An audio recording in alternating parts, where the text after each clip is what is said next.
We're here at Nukulua Sanatan College, right in the interior of Bar today with the Divisional Education Officer Winston, Mr. Weiss, and we're looking at the conditions of the building here, the surround.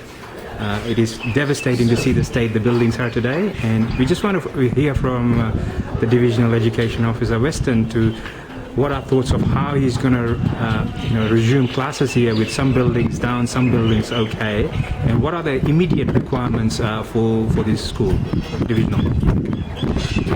Thank you. Yeah, the situation here is quite bad, unexpected to be honest. But our immediate aim is to ensure that the students are returned to classes while rehabilitation goes on at these schools. So our strategy is to first of all locate within the primary and secondary school temporary learning spaces that we can conduct classes for the children so that they can attend classes. Rooms or buildings that are not severely damaged but just partially damaged, which can be repaired with minimal cost.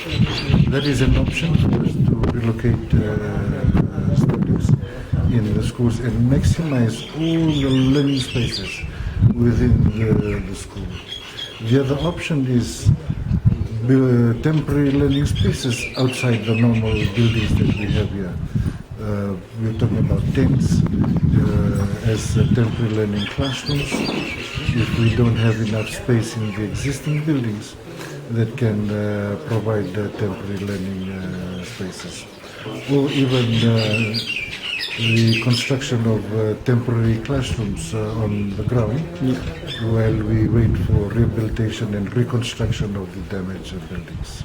Thank you. Would your priority be to do risk assessment first before we let the classes resume here? Certainly.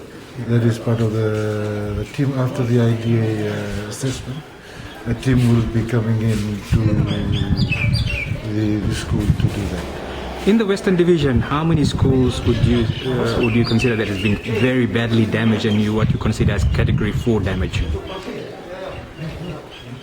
In the Western Division, there's more than 60 schools severely damaged. And so severely damaged means children won't be able to access that school as a learning space for what, 2 months, 3 months, 4 months?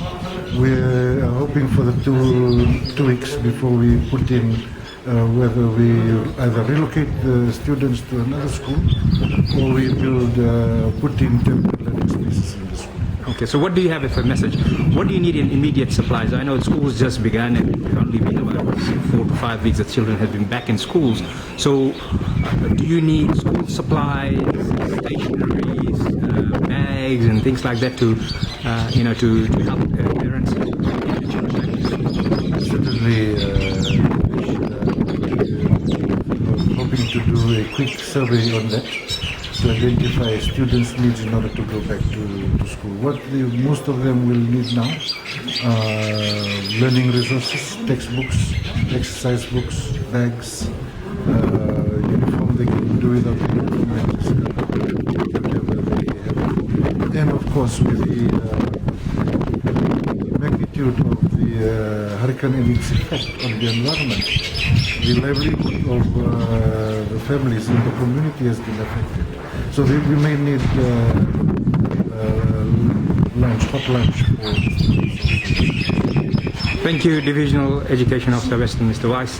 We'll certainly take this message back and hopefully we can assist in some way or the other. Vinaka.